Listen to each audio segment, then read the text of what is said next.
سلام ቤተሰብ ፕላስ በብዘለኹሞ ሰላምኩም ይብዛሕ ሕማቕ ይትርከቡና ወልኩን ሎማዓት ብዝገራርሙ ቪዲዮታት ከችልና ኣለና ናኹም የዘናጉዕ ይዝናኑ ይዘልኩም ቪዲዮታት ካፍቲ ዳምዳም ኢለ ሒዘ ከችለለኹም ነዚ ገዛዚ ሓደሽቲ ዝኾንኩም ትዕግስተይ ኣይተውድኡን እሺ ላይክና ሰብስክራይብ ብምግባር ነዚ ቪዲዮ ጀምሮ ሌትስ ጎ እሽ ባርከስና ለማዓንት መደብና ዝኸውን ሓደ ብጣዕም ዘሕዝን ህይወት ታሪክ ዘለዎ ግለሰብ መራብሕ ኣካሊ ብጭካነ ቆሪፅሎ እዩ ዝብለና ብጣዕሚ ናጭካነ ፀግዕ ተራእየሉ ሓደ ጉዳይ ኣሎ ሓብርና ንሪኦ ክኸውን እዩ ብምቕፃል ጋይስ ኩላሊት ብምልጋስ ህይወት በዓል ገዝአን ክቕፅል ዝገበራ ሓንቲ ዓዲ ኣለዋ ብዛዕባውን ብሰፊሑ ንሪኦ ጉዳይ ክኸውን እዩ እሺ ጋይስ ቅድሚ ናፍቶም ዋና መደባትና ምኻድና كم مأتو خوننا اسكز فيديو زي بحساب كنا نرى نخيد ليفا نيركا بوليس كتخون كلها واو كبير يخون قداي دي نخيد نيجر بقى الحساب سياق أباس الرش قوي زيرو ينيرو بس خلاص أوه من ده تدرس بعد تدرس زرخو إذا كنا سفر حبيهم معلومات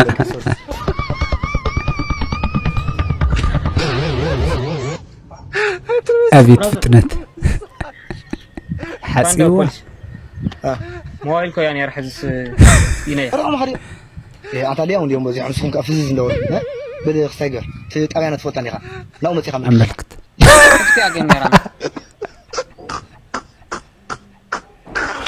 يريا كلك زي غلقي مان هاي راتل لا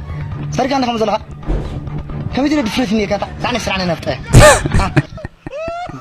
هاي أنا كو ذاك أنت ينبر بازو كندي أنا ساعتهم زنا جرزي متأكم زجوروا يا بخوابينا نفلت أنا جري متجس بوليس زخون فلتنا من بزح زكار مسفرتوني واللي ما نمسك بقليل بوليس خوني خليه إنه حسول خلق ملاه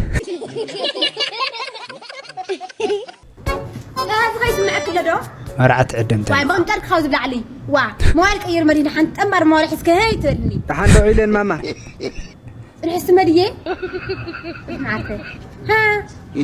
سلام ده هم عيلين فيس زي نانجر بقى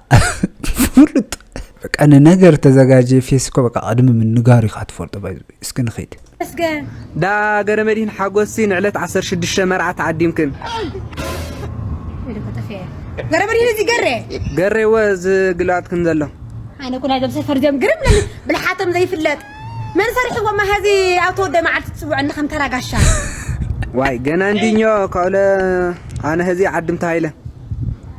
هذه عدمت هايله اناوي اشي من ينير مرعوا له ها ملكانا يا تمرع الله زان الشي دا خنتي تعبينا هلو زان الشي تمرع الله هو تعبيك تخونا تعنا وزح يخونا تديا واي تفليت انا ندعي تاي موتلان لخناير تاو كايس فلت ايش تعدم تلكم ما تاي كمي عطاي لكم مصانتي كتربش ماشي قدام زير عدميت هاي لا انا خلقه ناوي وعدمت اصاريكم بقى عندي سب دم خفلت له سبيشال تحمز دلسه بقى فول انفورميشن حيسكم لوقت ما تصلكم نخيد انا عزو دي نتخدوا انا ما نعرف فري ندي كاري يقور له ندي كاري اي انا فلتكس ماما سفح ديوز مرعى باتا فليتا جنا باش روح نريم بس حتى يخوني زغلعه فرحني ويا فلت كاس عدمن ما تحكوني خا بقى مرعها من خونا فليتا مسكوا لا فلتي فلت نيركا تعدم تلكم اعطي لكم مصو دعكلنا تهالكو انا كيدين كيد حزبون هاي كرنا يمصن يا منጫር خبله منዳይ ታማ እንደحنيت خن ካብ ትግራይ ናብ አዲስ አበባ ልመጽ አለው አጓላት አውዚ ተጎምቢሐር ስለባዩ በቅርሺ ስለል ሽረት አለዋዩ በ10000 ቅርሺ ንሓንቲ ለይቲ ይሓድራ ግን አቅሐን ስለልተፈለ 10000 ለቅበል ኣለዋ አውዚ መሽ ስለዚ አሕዋትና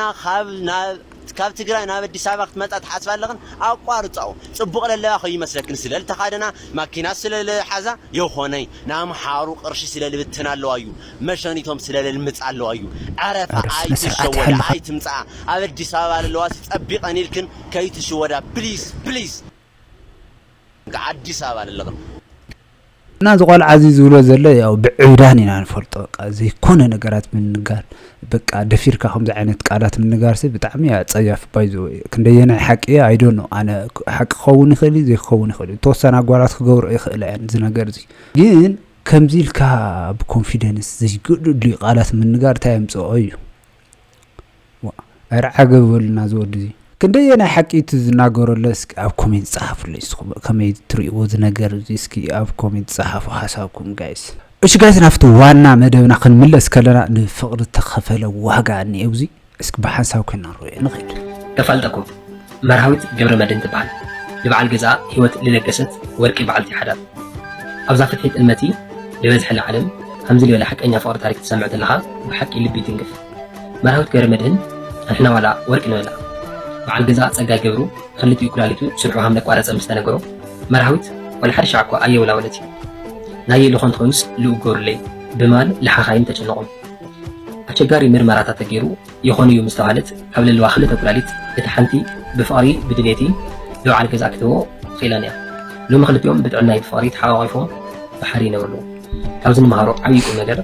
ሓዳር ማለት ብጽቡቕ ጥራይ ዘይኮነስ ብሕማሚ ብጸገሚ ተደጋጊፍካ ምሽጋር ምዃኑ ሓቀኛ ፍቕሪ ካብ ግዛእ ርእስኻ ልላዕሊ ልፈታዊ ከም ሕሳቢ መስዋዕትነት ምኽፋል ምዃኑ ይምህረካ ኣብ ዓለምና ፍቕሪ ሎሚ የለይ ጠፊኡ ልሉ ሰባት ቅንዕና ተኣማንነት ኣምሊ ጠፈእ መርሃዊት ናብ ብዙሓት ጀጋኑ ደቂ ኣንስትዮ ምስክር ትኾን ትኽእል እያ ልዚ ዓብዪ ሰብኣዊ ተግባሪ ልለርእየትዎ ጽንዓቲ ኩለና እንኳዕ ደስ በለኪ ንበላ ልፍቕሪ ካብ መስዋዕትነት ልላዕሊ ምስክር ይብላይ ብጣዕሚ ዝገርም ታሪክ እያ ሰሪሓና ኣቶም ፍቕሪ የለይ ኢልኩም ትካትዑ ሰባት ይው እዚ ሪኢኩም ፍቕሪ ከም ዘለኹ ተኣምኑ ኣለኩም ባህል እየ ማለት እዩ እሺ ጋይስ ናብ ዝቕፅል መደብና ክንከድ ከለና ኣቦኡ ብጭካነ ማለት እዩ መራብሒ ኣካል ዝቆረፀሉ ሓደ ሓውን ኣለዉ እዚ እስኪ እዚ ቪድዮ ንሱ ብሓንሳብ ክንርአዮ ቆረጠኝ ማለት ነው ሽንት መሽኛ ላይ ማለት ነው ደስ በቃ ተሸክሜ ስቃይ በቃ ስቃይ ጭንቅላቴ በቃ በሽተኛ ሆንኩኝ ከዛ እንደዛ ወጋኝ ማለት ነው ማለት ቆርጦኛል ኦልሬዲ ማለት አለ መኖር አለኝ ግን በቃ ጫፍ ላይ ቆረጠኝ ማለት ነው ሽንት መሽኛ ላይ ማለት ነው ከዛ በቃ ደሙ ሊቆምልኝ አልቻለም በቃ የታባቴ ሊድ እዛ ከተናገሩ እንደነገርኩ ስቃይ ነው የሚበዛው እና ጋይስ ከም ሰምዕዎ ዘለኹም እዩ ናይ መራብሒ ኣካሉ ጫፍ ከም ዝተቆረፀ ብጭካነ እዩ ዝነግረናለ ንሰብ ከይነግር እውን ብጣዕሚ ካልእ ዓይነት ሰበብ ሒዙለይ ክመፅእ እናበለ እዩ ዝናገረለ እስኪ በጣም አበጠብኝ ሱሪ የለኝም ከዛ ሱሪ የለኝም ማለት ይታያል ማለት በቃ ደም ምናምን በቃ ስሻና ደም ነው ምሸነው በቃ ብሬን ከዛ ምንድነው ደም ምናምን ትላለች ማለት ነው አውጋ ባላ ለሰው ብትናገር ዋለ ተብያለሁኝ ማለት አልናገር መናገርም አልችልም ምንድነው ምናምን ስትል ብርቱካን ሾህ አለው ብርቱካን ዛፍ ማለት ነው እና ብርቱካን ዛፍ ላይ ብርቱካን አውርድ ብዬ ሊያወርድ ሲል ቃሽ እንትን እንደው ወግቶኝ እኔን ያስመስላል ማለት ነው እንዴ ቀደም እዚህ እንዲ ተወጋው እንዲ ቆረጠኝ ብልክ ስትለይ ስቅጥ ይያለኝ እየሰማሁ ሌላውን የተቃጠልከው የተወጋው እየነገርከኝ አዎ ጠባሳው ቁስለቱ ሌላ አካል ላይ እንዳለ እየገመትኩም ነበር እንደው መወጋቱ እንደው ዝም እየስገምት ያ እዛ ቦታ ላይ በተለየ መውጋት ምናልባት እንደው ዘርን ለማኮላሸት እንደዚህ ታስቦ ነው አንተ ላይ ያ አካልህን እንደሌላው ጠባሳ ሆኖ አለፈ ወይስ እንደው ይዘፍሬህን እንትናለህ አኮላሸህ በጣም ይሄ ፕራይቬት ፓርት ነው በርግጥ ካልፈለክ አትንገረኝ ግን ተወጋ ተቆረጠ ብለህ ስለነገርከኝ እንዴት አለ ዳነ አገገመልህ ወይ እግዚአብሔር ይመስገን ለአንድ አመት ለሁለት አመት ያክል በጣም ተሰቃየሁ ስፔሻሊ ሽንቴን ሲሸና ማለት ነው ሽንቴን ሲሸና ማለት ቁስል ልክ ሽንቴ መውጫ ላይ ነበር ይሄ ጉዳት የደረሰብኝ ማለት ነው እና ቁስል ስለሚሆን የሆነ በቃ እንትን ይላል ማለት ነው እንደዚህ ያዛ ሽንቴን ሲሸና ቃምጭ በጣም ስቃይን ያሳየኛል ሽንቴን ሲሸና ማለት ነው ስቃይን ያሳየኝ ነበር ስፔሻሊ ለአንድ አመት ማለት ነው እንደዛ አብጦብኝ እንደዛ ሆኜም እኮ ቤት አልቀመጥም መከራዬን ነው ሳይሞላው በቃ ከብት ጥበቃ በቃ ከብት ማገድ ምን ሆኖ አለፈ ብዬ ዳነ አሁን ዛሬ እግዚአብሔር ይመስገን ከዛ ሁሉ ስቃይ በኋላ በቃ አሁን ላይ ደህና ነኝ ምናልባት ያው ብቻ ደህና ነኝ በቃ ይመስገን ነው የምለው እና ከምቲ ዝውረ ዘሎ ጋይስ